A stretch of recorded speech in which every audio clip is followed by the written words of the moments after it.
Ito naman. Short review. Lasa.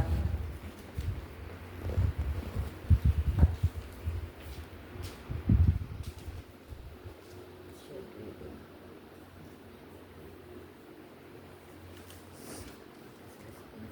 Sige lang.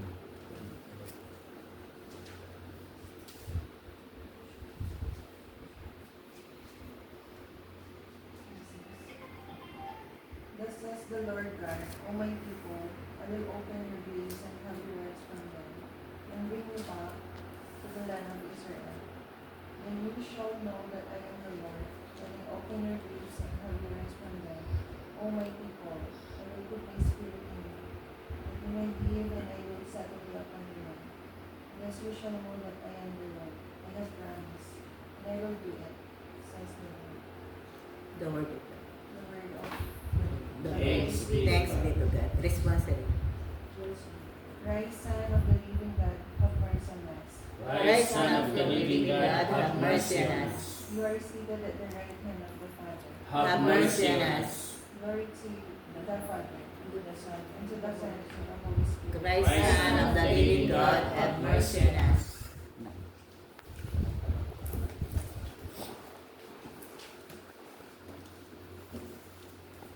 Itong babasahin natin ay galing na yung pamilyar sa mga bata itong si Jonas. Kailangan natin si Jonas. Si Jonas ay isang tinawag ng Diyos na ipahayag ang mabuting balita, ang kaligtasan sa bansang Nineveh. Kasi yung Nineveh sobrang ng kasalanan ang ginagawa nila. Sisirain na ng Diyos yung Nineveh. Dahil ang Diyos ay pagmamahal, mahal pa niya ang Diyos, ang Nineveh, may binigyan niya ng pagkakataon. Kaya si Jonas ay tinawag niya upang ipahayag yung kaligtasan doon. Si Jonas takot kasi yung Nineveh makapangyarang bansa yun. Mga luko-luko yun. Takot siya, tinakasan niya yung salita ng Diyos. Tinakasan niya. Pero anong nangyari kay Jonas? Ang Diyos bilang omnipotent ay alam niya lahat. Si Jonas sumakay sa barko. Pero anong nangyari doon sa barko? Naging sarot si Jonas doon kasi palubog. Tinapon lahat ng mga mabibigat para hindi lulubog kasi bagyo. Hanggat sa nagpabunutan sila, si Jonas ang nabunot. Habang inamin niya na siya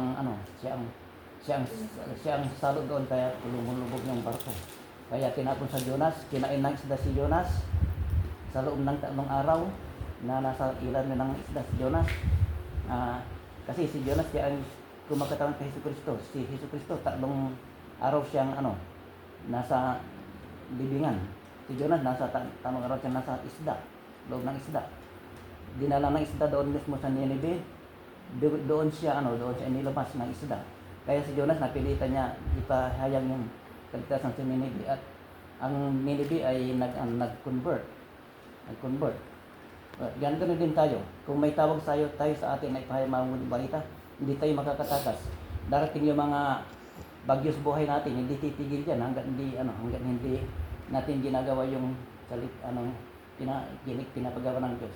Hindi titigil lang yung kamanasan sa buhay natin na mga pangyayari kung magawa natin yung kung maisa katuparan yung salita ng Diyos. Kaya yung salita ng Diyos kay Jonas, ipahayag mo ang mabuting balita, sabi. Hindi niya magawa sa kanyang sarili, pero ang Diyos mismo ang gumawa. Ang hindi din magawa ay gagawin ng Diyos. Imposible para sa kanya, naging posible. Kaya dahil ang Diyos ang gumawa, kaya pinahayag niya at naligtas ang Nineveh. Makinig tayo sa pagbasa.